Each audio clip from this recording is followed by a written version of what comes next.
बरगद का लेकर के उसी पे गूंथ के 3 लिट्टी बनाए, भावरी 3 ठे बना लिए।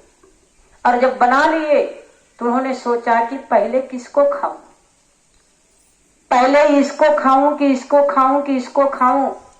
यही कह रहा थे कि खाना तो तीनों के है, लेकिन खाऊं तो किसको खाऊं।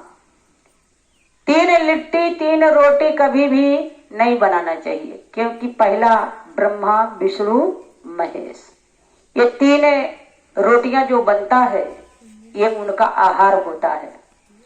मेरे भाई बहन, अब ब्रह्मा विष्णु शंकर भगवान सोच रहे ये तो ब्राह्मण बड़ा दरिद्र है, ऐसा करो ब्रह्मा जी आप जाओ, नहीं तो आप ही को खा डालेगा, आप ही वाला हिस्सा ये खा डालेगा। ब्रह्मा जी आए एक झोला लेकर के, बोले ये ब्राह्मण लग रहा तुम बड़े भूखे हो, ये लो झोला, इसमें में से जो भी चाहोगे भोजन निकल आएगा।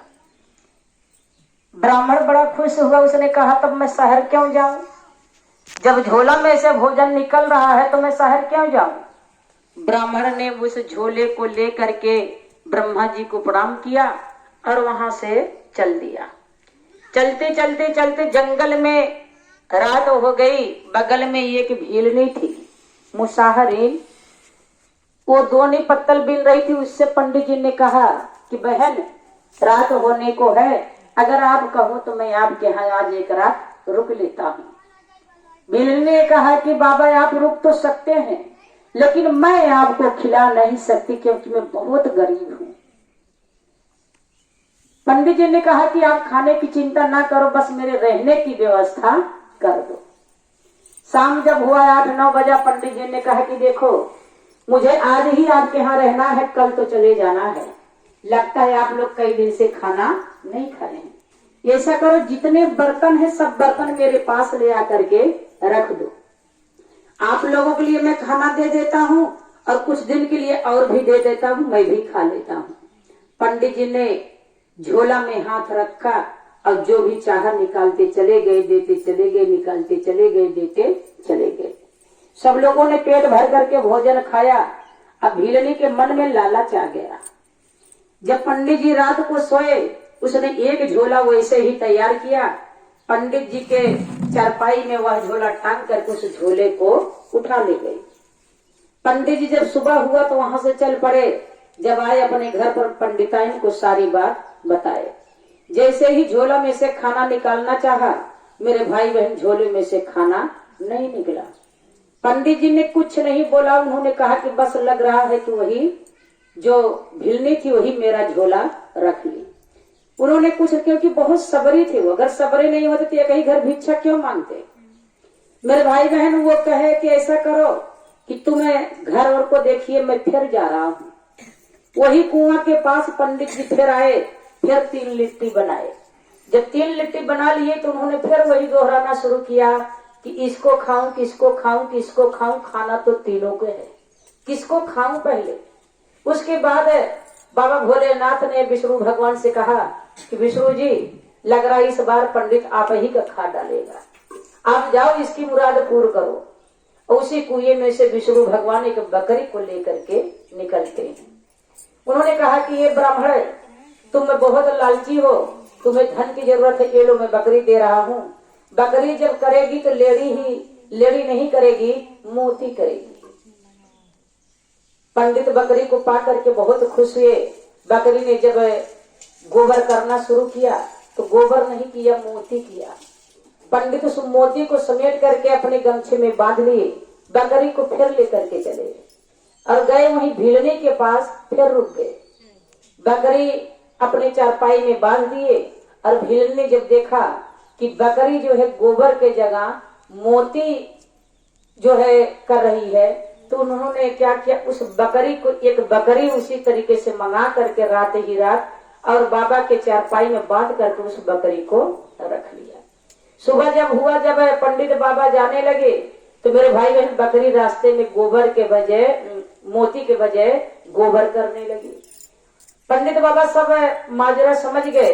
उन्होंने क्या किया, बकरी को वही जंगल में छोड़ दिए और जा करके फिर उसी कुएं के पास से बैठ गए। फिर उन्होंने 3 लिट्टी बनाया। जब 3 लिट्टी बनाया तो अभी फिर अपना दोहराना शुरू कर दिए, किसको खाऊं, किसको खाऊं, इसको खाऊं, किसको खाऊं, खाना तो तीनों के है। मेरे भाई बहन, इतने में बाबा भोलेनाथ निकल करके आ गए। एक झोला दिए, झोला में एक मुगदर दे दिए। बोले पंडित जी ये लो, ये झोला, इस झोले का मुंह अगर अपनी ओर करके खोलोगे तो ये मुगदर तुम्हें पीट पीट करके मार डालेगा। अगर किसी दुश्मन की तरफ है तुम इस झोले को मुंह करके खोल दोगे तो ये मुगदर उसको मार करके बेहाल कर देगा। पंडित बाबा वह मुगदर का झोला जब पाए तो बहुत खुश हुए, ले करके चले और आए, फिर उसी भीलनी के घर पे रुक गए। पंडित बाबा उस दिन कुछ बोले नहीं और झोला मुगदर वाला वहीं टांग दिए। भीलनी ने सोचा कि लग रहा है इस झोला में कोई करामात है, तभी बाबा कुछ कह नहीं रहे हैं। भीलनी ने पहले सोचा कि ले आओ इसमें देख लेते हैं कि इसमें है क्या, वजन तो बहुत लग रहा है। भीलनी ने जैसे उस झोले को उठाया और उठा करके जब उसको खोल करके अपने तरफ मुंह करके खोल करके देखना शुरू किया, मुगदर निकल करके बाबा भोलेनाथ का जो डंडा था इतना भीलनी को मारा, इतना मारा कि पूछो मत। भीलनी चिल्लाने लगी, अरे पंडित बाबा बचाओ, अरे पंडित बाबा बचाओ। लेकिन बाबा भोलेनाथ मुगदर देने से पहले उन्हें एक बात बताया था कि जब जरूरत समझो सिर्फ यही कहना कि दोहाई शंकर पार्वती जी की जय। तो जब इतना कह दोगे तो मुगदर मारना बंद कर, लेकिन किसी को मत बताना, मन ही मन कहना है, आवाजें नहीं निकालना है।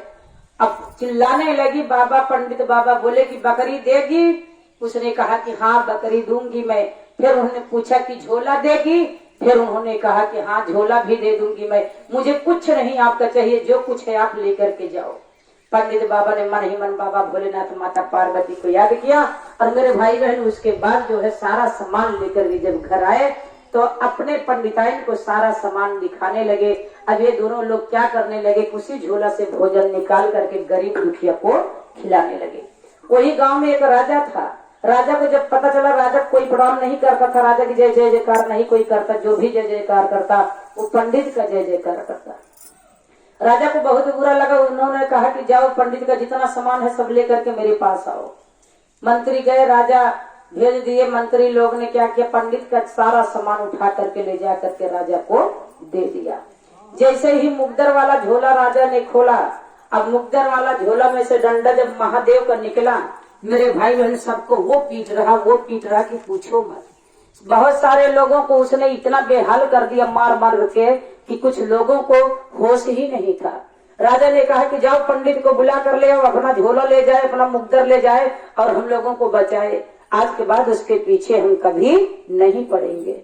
मंत्री जा करके दौड़े दौड़े पंडित को बुला करके लाए। पंडित बाबा वही मन बोले कि दोहाई गौरा पार्वती माता शंकर भगवान की जय। मेरे भाई बहन मुगदर मारना बंद कर दिया और सारा सामान पंडित बाबा पा गए और जितने गरीब दुखिया थे सबको भरपेट भोजन मिलने लगा। एक बार प्रेम से बोलिए बाबा भोलेनाथ की जय। तो इस कहानी से ही